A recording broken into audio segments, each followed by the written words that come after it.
Okay, so we're here now live for another Social Marketing Hour podcast, and I got a very special guest in the house, a good friend of mine, a brilliant marketer, somebody that I've been learning from for quite a while. He's helped me with my brand, Natural Slim. He's helped me with the agency. He's helped me across the board, and we became good friends over the last few years. Mr. Rudy Mawer, welcome to the show, man. Good to be here. Thank you. Thank you for having me on. Yeah, well, it's one of those things that we're so up close. We ended up being close to each other, living in the same environment. Yep. You ended up, it's one of the crazy stories, funny stories that when people say like, it's a small world, right? We buy a house, a beautiful apartment, right? Breathtaking views. Yep.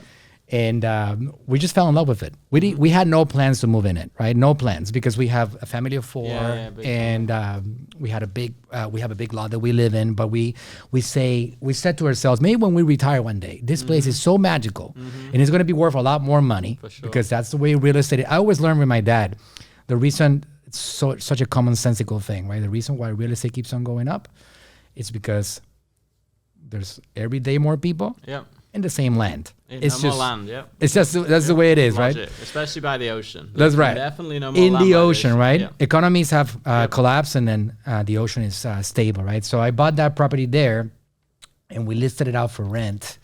And then I already had paid you quite a bit of money to help you with marketing, to help me, and on the Natural Slim brand, because we're going to talk about that. But you're an expert in the e-commerce side of things, and I'm starting to get really connected with you, and then I get an application. Who's the tenant? And he was Rudy Mawer. Yeah. And it was a shocking moment for sure. Absolutely shocking. Yeah. I know we got a little bit more story on that, because then I was like, send you a text, Rudy, you're not going to believe it. Yeah. And then I backed out because my wife said, don't say anything to him yet, right? And I think you kind of like felt it. I figured, yeah.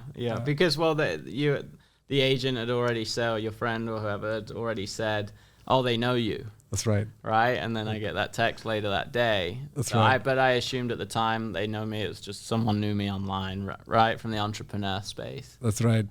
But then I go, maybe. But then, yeah. But imagine that. There's like hundreds of thousands of people, right? The chances. Slim, very slim. So anyways, after that, we obviously kept on connecting, and I see your journey. I see what you have going on. So much going on. Yep. So we had to make this happen already, like having you on the podcast for sure. For sure. And first of all, Rudy, tell us a little bit about what's going on in your universe, man. Yeah, I mean, I evolved from fitness, grew an agent.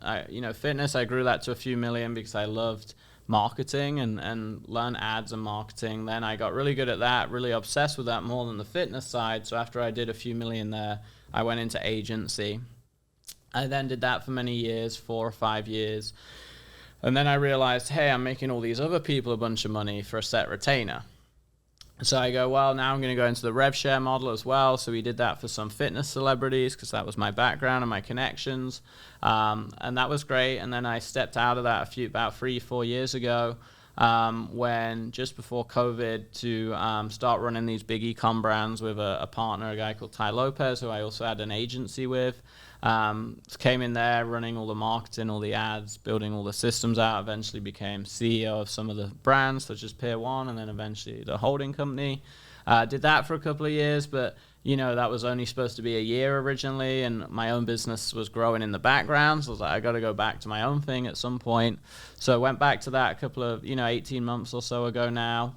And obviously we have a massive community, a consulting done with you program. We still have the old agency that I'm not involved in. And then more recently, we've kind of reestablished the rev share side, but with major A-list celebrities. So people like Floyd Mayweather and quite a few I can't name that are really, really big. I mean, there's a few that we've seen on social media. Yeah, definitely. Hulk Hogan's, very local, Ric Flair.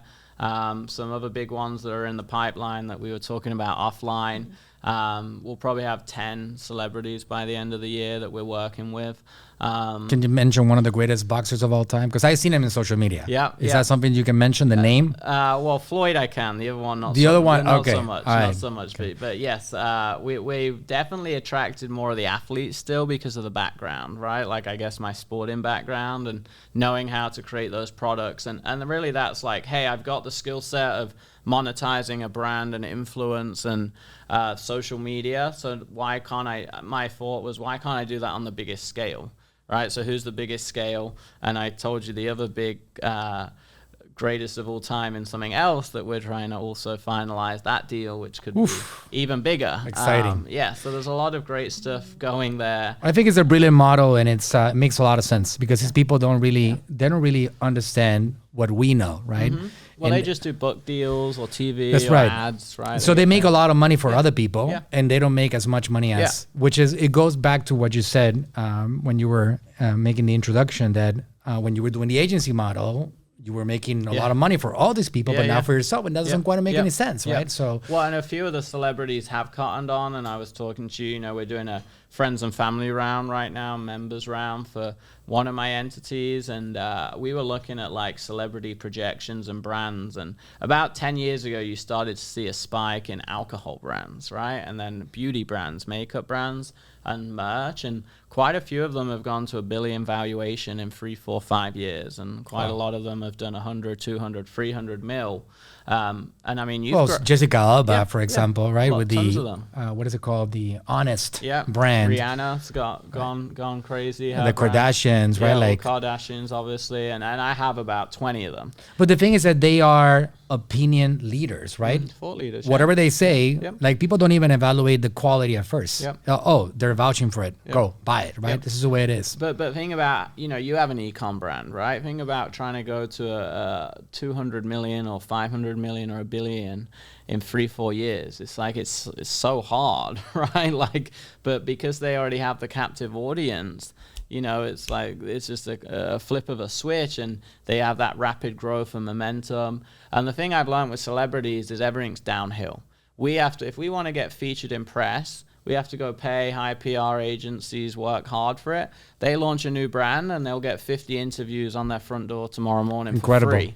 And it says like they want to produce a supplement. Well, we go, it's a 2,000 minimum order quantity, blah blah blah. You ring the supplement company and say, hey, it's Hulk Hogan, whoever. They go, we'll give you our best cost. We'll do it for free just for the first 1,000 units, right? It's like everything is the opposite, and that to a marketer is very exciting because all the operational logistics and all those things that are always an uphill battle for us, they become downhill battles. And then obviously the ads, you get half the CPAs or you get double the ROAS, which, and as you know, the difference between a 2 and a 3 ROAS is the difference between spending $1 million a month and not being able 100%. to spend any, right? So That's right. Those little things in business, whether we're talking about celebrities or not, you have to appreciate those little things because they stack up and create compounding effects. Yeah, so these people have the thing that every other business owner struggles to get, which is attention, right? Attention and That's what we need.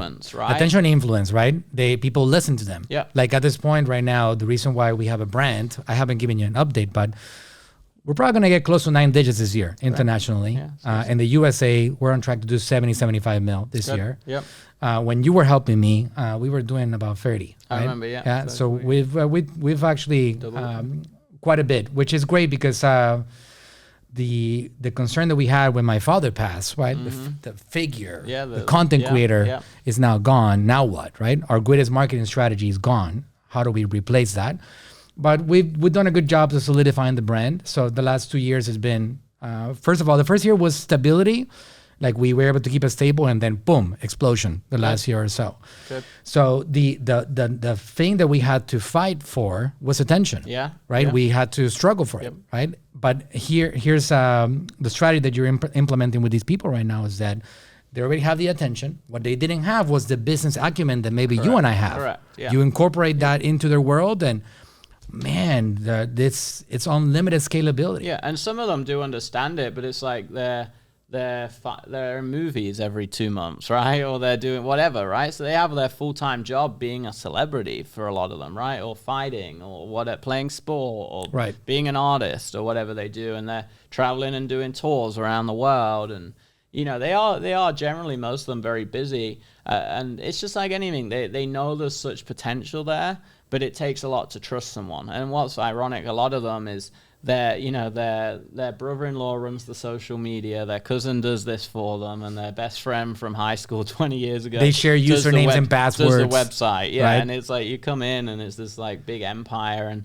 we have access to some accounts with 40 million followers on Instagram, Wow. right? And all the Right. so we are already just between the 5 or 6, we have 100 million followers we can reach. Wow. And in 2 years, but when I think I get to about 20, we'll have probably about, I would say, close to 1 billion.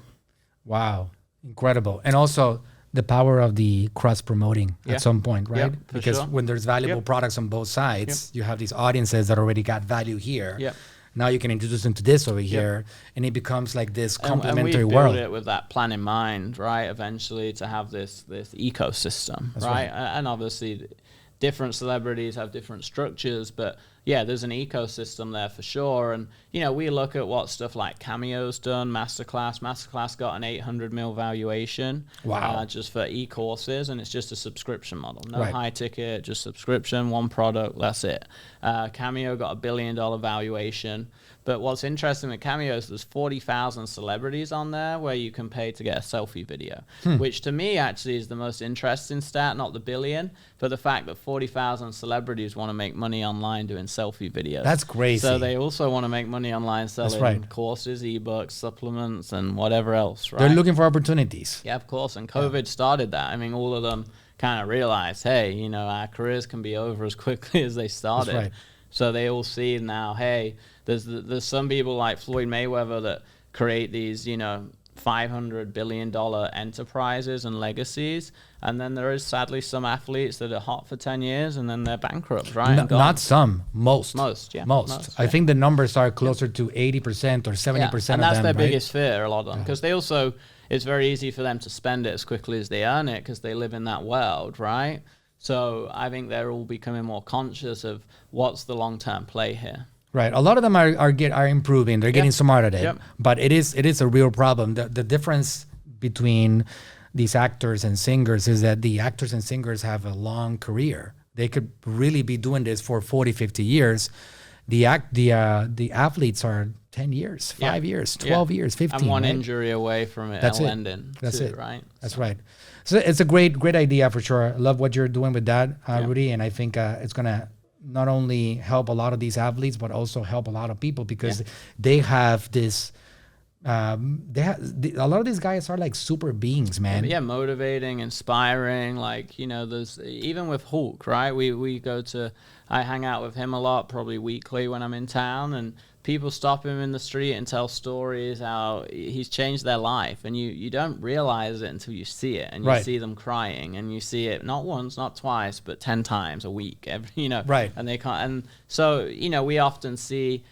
Not all of us are like super fanboys or fangirls, but you see that these people they're heroes to these a lot of people around the world. They give them motivation. I think as entrepreneurs, we have our people we look up to, but we're intrinsically motivated, right? So no matter what, most people in life aren't, right? So they have these heroes that and now we hopefully are creating this cool opportunity where normal people can be part of these heroes brands, right? Whether it's learning from them, jumping on a Zoom with them, meeting them at an event, eating their breakfast cereal every day, right? Whatever it is. It's very special because also if you put yourself in the viewpoint of the athlete itself or the artist, celebrity, it's immortalizing their legacy, Correct. right? Correct. Like otherwise, their ability, their mindset, their value just goes with them. It's gone. Yep. But when you're able to do this, like these people can stay around for a long time. For example, there's I'm a big fan of the Miami Heat. Right? I've been following them for decades. Yep. Ever since like the 2006 championship, Dwayne Wade, like I've been a big fan of the team for a long time. They have this guy right now who's very, very special. This guy is special. His name is Jimmy Butler. Yeah, I know You've him. been to the games, right, yourself, because I've seen you there. And what he's doing is like the mindset of a winner, like what it really takes to succeed. Yep. The ability to overcome the odds, being an underdog every step of the way, how you push through that, the pressure, right? Like like all that stuff. If nobody really just they just played yesterday a clip because they won yesterday. They're going to the finals. Yeah, you watched the game. Yeah. I nearly went. I was down there at the weekend. I nearly went on the Saturday game, And then I had my staff, so I was like, no. And then I heard I did miss it, but it was like the best game in history. You know, one of the best games in history. With the Saturday one? The Saturday one, it was 1 point. Oh my God, incredible So game. I missed it. I'm like, oh. You were going to go. You were close to going. I literally had tickets pulled up. I had my staff with me, and they weren't that bothered. So I was like, you know. I was in Georgia. I would have gone. I went to the New York series, but it would have also been heartbreaking, though. Yeah, of course. Deflating for the entire stadium, for sure. But exciting game. But anyways, the point is that they played yesterday a clip from when he lost. He lost Game 7, the same exact position, a year ago against the Celtics. He said he would be it was back. in Miami, right? Yeah. So I actually went to that game, and it was heartbreaking because also he had the ball, a few seconds left, and he makes the free. If he makes the free, they win. He missed it, right? Game over, loss. Yep. But he said, we're going to come back to the exact same spot, and we're going to find ourselves here, and we're going to push for and win it, right? So, you know, it's just so powerful. He said right? he had belief in himself and his team. Correct. I remember. Offline, I'll tell you, but the Heat are on. There's something on the list for what we're doing too. Oh my God, I got to be a part of that, Rudy. Yeah, so that one, and that's why I'm opening an office down there. That's so incredible. I'll tell you more offline. It's incredible. But anyways, that stuff really provides so much value to people because, you know, there's a lot of a loser mentality out there. If you really understand what it takes, it's not like just getting lucky, right? There's a certain way that people that win in life, in any area of life, there's a certain way that they operate, that they actually go out there. Well, and the celebs are normal people, all right? Like sometimes we see them as superheroes, which they are sometimes, but they also have the same challenges and often more because of the limelight too. Now, yes, they have more money and access to fix it, but it's like their mindset, right? And what you can take away from their failures, because when they fail hard too, right? It's like when you're great, but when you fail and hit, they fall a lot further than an average person. So, yeah, I mean, you know, and I was never a big mindset guy because it was natural to me because of my upbringing, just DNA and genetics. But I've realized over years working with people how that's actually the biggest thing. It's the foundation. It's the biggest thing. Because nothing happens without it. Correct. Yeah. So we're really working on that more internally with our members. Like we have a full-time mindset coach now, and it's crazy because it's like people join for Facebook ads and marketing, and we literally have a full-time mindset coach on salary. But this is so true. Like it's so valuable to talk about this because no Facebook ads training will work for you if you don't have the right mindset in place. Yeah, or when you spend $1,000, you quit and say ads don't work, which is how most people are. That's a mindset thing. It's understanding your emotional attachment to money, how you see spending money, how much you're willing to invest, right? How business works and it takes time, how, you know, money can be earned and you don't have to be emotionally attached. But when you were poor as a child and your parents had no money, you became emotionally attached and it was baked into you. And it's all these things you don't realize subconsciously that I came to realize and started to help people with, and now we have a full-time mindset guy that literally does powerful because then you get to work and you actually can try things out. I was just gonna go off script and show you, like, talking about the mindset, right? Like and this is something that I also learned from you, Rudy, of course, but look at my spend in the month of May. Oh, there you go. That's all right for sure. So if you guys are not seeing that up close, it's getting close to $1 million a month. You got to spend money to make money. That's right. But if you're concerned about the you know, you're gonna get your return on investment, you can't really operate like that. You know how many times, like in the marketing game, and you can talk about this a little bit more. I always tell people, listen, you got to be willing to, almost like a baseball player, you strike out 70% of the time, right? Get on base 3 out of 10, and you're gonna succeed. You're gonna be a champ, right? The marketing game is like that. You try campaigns. How many of them are going to be failing campaigns? Yeah, most of them, 9 out of 10, right? But you find the winner, and I always say it can make you $100,000, right? So you lose $2,000, $2,000, $2,000, $2,000, $2,000, and now you find a winner that makes you $50,000, and it's like the same with hiring, right? You hire 10 people, some of them quit, some of them are okay, and you find 2 rock stars that stay with you 5 years and help take the company to the next level, and it's that. And I was with Richard Branson, founder of Virgin, on his island a couple of months ago, And someone else that I was with asked him, how do you see failure? And he goes, well, I've never really failed. I don't see it like that. I see it as just things worked, didn't work, and lessons learned. And every successful entrepreneur, I think, has, whether they say it like that or slightly different, that's kind of how I say it too. It's like, it's just part of the process and getting comfortable with that process. And again, though, I think that comes back to your childhood, because as a kid, what is the most embarrassing thing? Rejection, failure, everyone makes fun of you. So you're scared to take action, right? Because you don't want to walk up to the girl and ask her to dance in case she says no, and everyone then points and laugh. Right. So sadly, in our upbringing, again, we're indoctrinated to stay safe and play it safe. But the game of business is the opposite. And, Richard, his famous quote that I really love is, I can't quote it exactly, but it's something like, the risk takers may not live forever, but the ones that don't take risk have not lived at all. Yeah, I seen that quote. Yeah, I seen that quote. That's very powerful. When he's such a powerful guy. Yeah, when you get into the meaning of it. Yeah, right. He's a big being for sure, a big thinker. Yeah. Was that fun spending some time in the island with him? Yeah, I'm going back next year. I might go. He invited. You're taking me with you this time, right? Yeah, you're welcome to. I'll get you a seat. But he has an annual tennis tournament too. That's awesome. I could probably kick his butt in tennis for sure. I played him a couple of times. He's pretty good. I'm sure. He's pretty good. And then I'm trying to figure out with his team about hosting some events with him too. So that's the Rudy, you play tennis a little bit? Yeah. We got to play, man. I'm from the UK, so I mean everyone in the UK kind of played, right? Yeah, you've been to my house. No, you haven't been to our house. I have a tennis court in my house. Yeah, we need to make that happen. I'm pretty good when I get back into it. Basketball's my sport. I play 5 times a week. Right. So. You will kick my butt in basketball. Yeah. There's no chance with me in tennis. I played since I was 7 years old. Oh, yeah. So I actually flew across the world and competitively. So my COO, I don't think you met him because he's UK based, but he was an international tennis player from Australia, moved to Europe, and has the Guinness World Record for the most consecutive tennis games. He's going to kick my butt. That one for sure. Yeah. That guy will kick my butt. He's good. Yeah. But he's coming out. He comes out here a lot. So that's good. You guys will have to play next time. We should do something for sure. Yeah. So anyways, going back to the subject of advertising, right? Yeah. So I have there's a person that want to consult with me. Great. And we built a brand for her. Shopify website, everything's super cool, right? So then she is very concerned. She's spending $5 a day. Okay. And she hadn't gotten any results. Okay. And she was running one ad, single image content. She's promoting a product that's going to help people with anti-aging or whatever, right? And then she's like, I don't know why I'm not getting any results. Sure. And she's frustrated. Yeah. So I'm like, do you understand? Like, I want to make sure that you understand what it really takes. Yeah. So I go in there and I go to the Facebook ad library. Yeah. And I say, do you want to take a wild guess? So I'm running a brand that's doing $7 million a month in the USA. All right.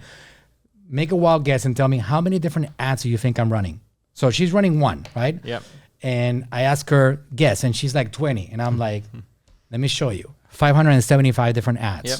Right? So it's not just one thing, right? It's how would you go about, like right now that obviously there's advertising opportunities. Yep. We still want to go heavy with advertising. It's important to promote your brand. Yep. Somebody that doesn't have a lot of money, what would you say would be the main focus for them to get some attention for their brand right now? Yeah, I mean, it's two things. I think it's firstly, figure out all the foundations are in place. Like we've run ads for 10, 11, 12 years across Facebook, Google.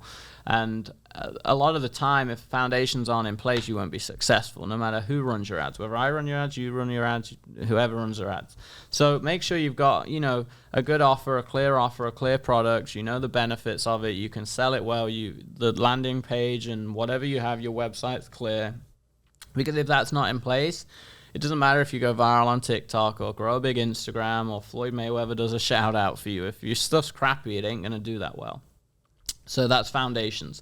Next place is looking at where your avatar is, right? So like if your avatar is mainly on Facebook, Facebook's a great place for you. If they're teenagers on TikTok, TikTok might be a great place for you. So understanding where your avatar hangs out and what they're talking about, what matters to them, their pain points, what they want to learn, achieve, be inspired by, okay? So my avatar is 18-year-old to 65-year-olds interested in health. Okay, so great. So Facebook can be great for you. Instagram can be But great for you. but just to be honest, that wouldn't be a correct avatar, No, right? sure, but like yes. people need to understand Yes. how big the audiences could be out there, right? Well, you want to go niche to start, right? But for you as the $7 million a month brand, you can actually go broad and do that, right? Because you've got the brand name and everything, all the influence and credibility and testimonials. But yes, generally we would say start niche and go broader, right? So figure out who your avatar is, go a little niche, because when you speak to a certain group, they resonate way quicker, right? And now look, eventually you can go the 18 to 65 when you're a household name, because then everyone knows, likes, and trusts you, right? So you go a little niche, and then look, in terms of getting attention and influence and actually launching it, you've kind of figured out your platform, you got your foundations in place. And then I like to really talk about messaging, okay? Just become clear on who you are and what you do, and trying and just get really famous for that one little thing and then grow bigger again. So, you know, you guys talk about the attention side all the time, right? We became well known for the red, and like that's became more of a thing now. So, and now celebrities, particularly for you. Correct, right? yeah, and that's my next thing, is that becoming the celebrity guy. So like try and become well known for one thing. I started off becoming well known for Facebook ads. Then I branched more into general marketing and e-commerce and building online businesses, and now more social media expert, celebrity marketer. Like, so I'm building the messaging that I want to perceive and sell, right? And what I think will support the growth of my brand. But an important note about your journey, Rudy, you're not going to get celebrities to pay attention unless you have traveled on that journey yourself. Correct, yeah. Because the celebrities want to work with the best of the best. Yes, So exactly. because you become a really good marketer and you Yep. have all this evidence, you work for Radio Shack, Yeah, right? You work for all C-suites big and- companies, yep. like big companies Yeah. in general that do 9 digits, 8 digits over the years. Yep. You've taught people how to spend $1 million a day in advertising, Yep. right? Yep. Then these people are willing to listen to you. Yeah, right? I mean, it was funny. I was at a celebrity's house. I won't name who. And one of his other big business partners were there. And it was like 2 a.m, right? And I was in my outrageous red coat. So this guy walks in. He's like, you can tell. He's like, who the hell's this? You know, who's this idiot, right? At this hat. And then the celebrity goes, no, he's cool, right? And then one of the other agents goes, this is who he is. And, you know, and then the business guy starts asking me about ads and social media and how he could, and I said, I've spent up to 300 grand a day. And then the guy's like attitude totally changes, right? And it's always one of those funny things, the perception. But yeah, like credibility is a big thing, right? Whether you, and I always say, if you have a heart attack and you're about to have open heart surgery, do you want the doctor that's done it 25 years, that's super famous, that's been on TV and seen as a top expert and educates millions of other doctors, or do you want the graduate student that's doing his first operation on his internship? Yeah, right. Who are you trying to pick? see if somebody survives Who the are you going to pick? operation. And it's the same in business. It's the same in marketing. It's the same in personal training. Now, there are ways to shortcut it ethically, right? Because I always also say you can be the best in the world, but if no one knows who you are, then you're not going to have any business. So there's a balance, right, between becoming a real expert, gaining experience, and you can't shortcut that too much. You got to pay your dues, right? And that's why everyone jokes about the 22-year-old gurus, right? Because it's like, you can be a super smart 22-year-old, but you can't tell me in 10 years you won't be smarter than you are today. That's called experience. But then you also, the reason some of those 22-year-old gurus do well is they are good at the branding and leveraging and advertising side. And then the 40-year-olds get super upset at the 22-year-olds because they're getting all the clients and that person isn't, even though they've done it 20 years.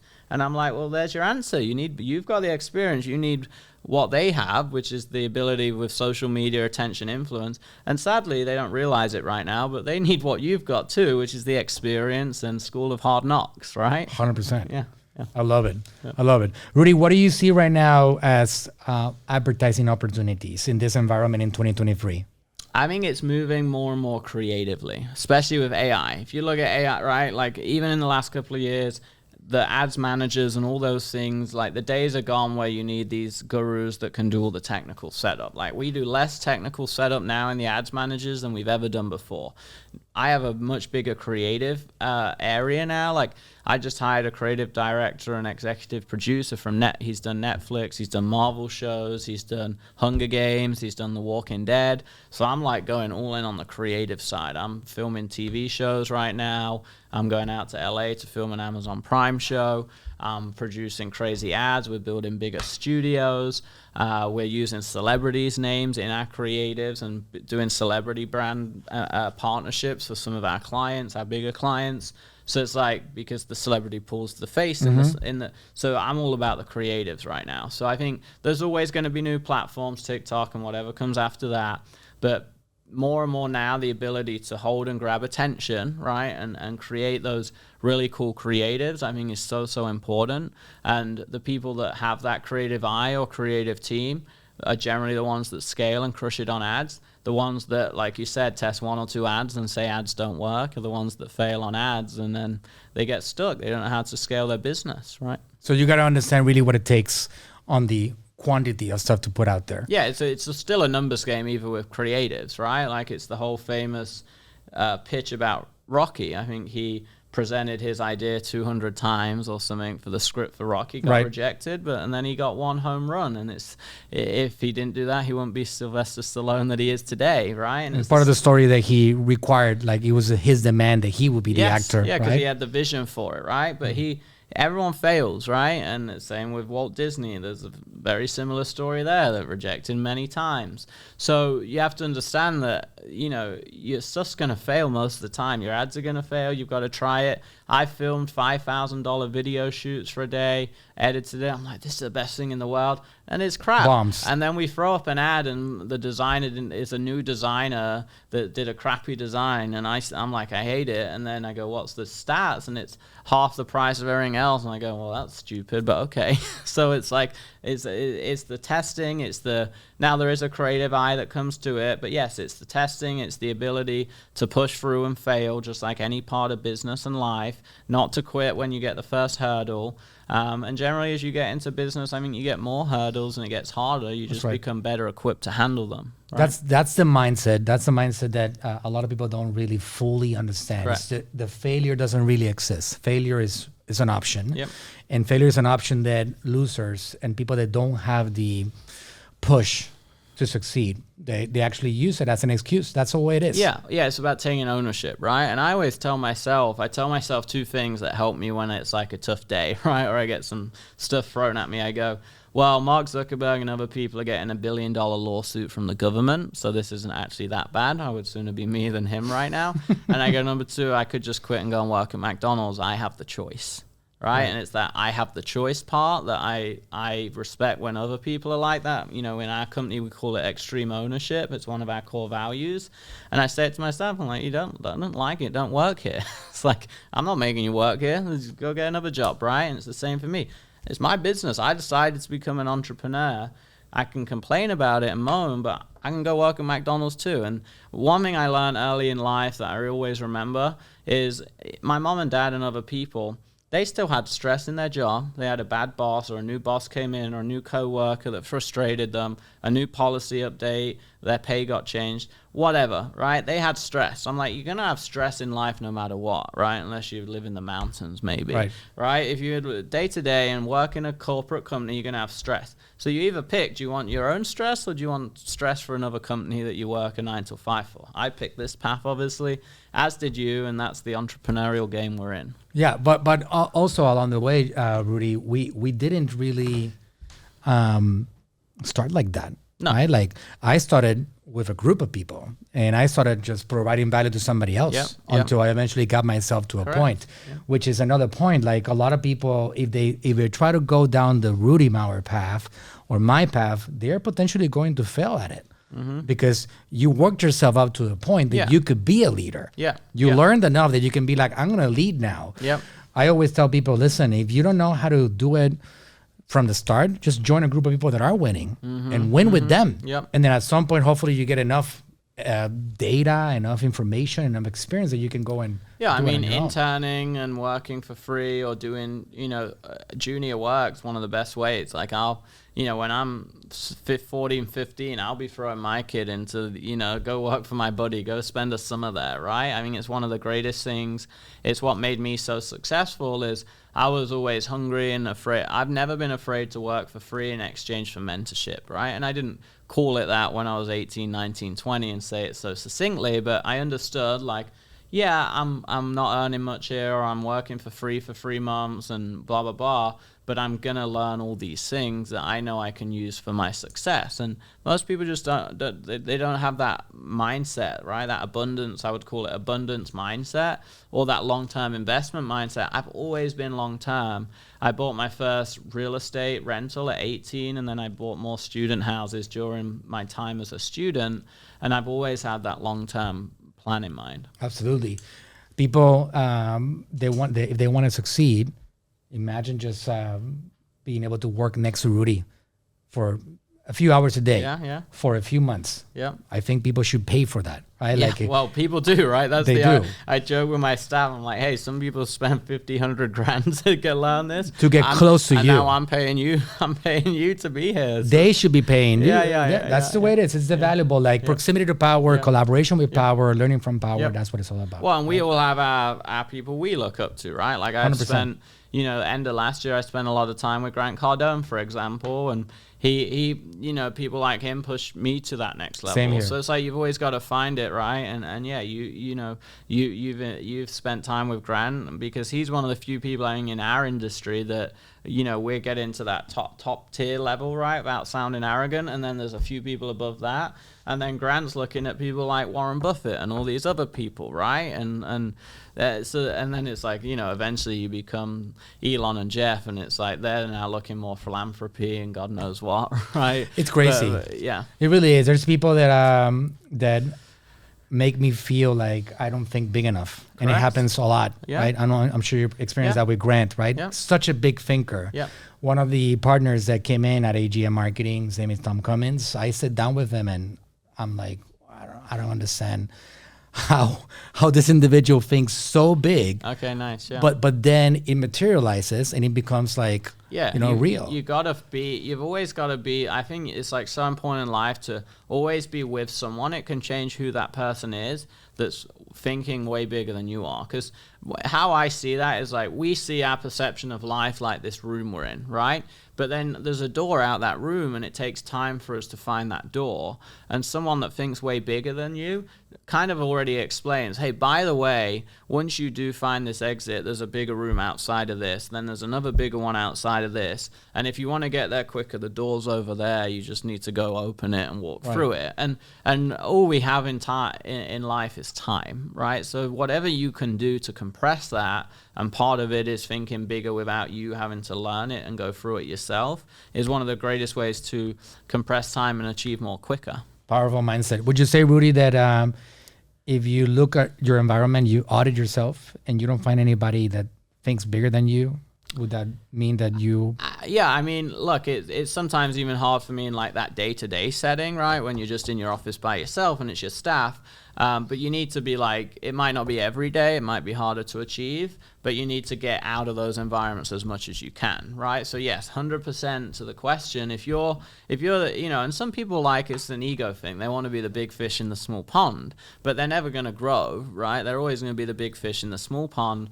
And it's always a balance of, sometimes you're the big fish in the small pond in the day to day, but you eventually need to go find the ocean and jump in for a couple of days at an event or a seminar, or get on a Zoom, or read a book, or listen to a podcast that makes you go bigger again, or look at what Elon Musk is doing, or go spend a week with Richard Branson on his island. Then you come back to reality for a few weeks and you're just kind of getting another dose of it, right? It's like, it's energizing. Yeah, people call in real life, I guess people go on these vacations or whatever those things are. We go on these like retreats or masterminds that push us to that next level, I guess. That's awesome. Yeah. Rudy, as we're wrapping up this podcast interview, you got to tell us a little story about potentially and arguably the greatest boxer of all time. Yeah. All right. Yeah.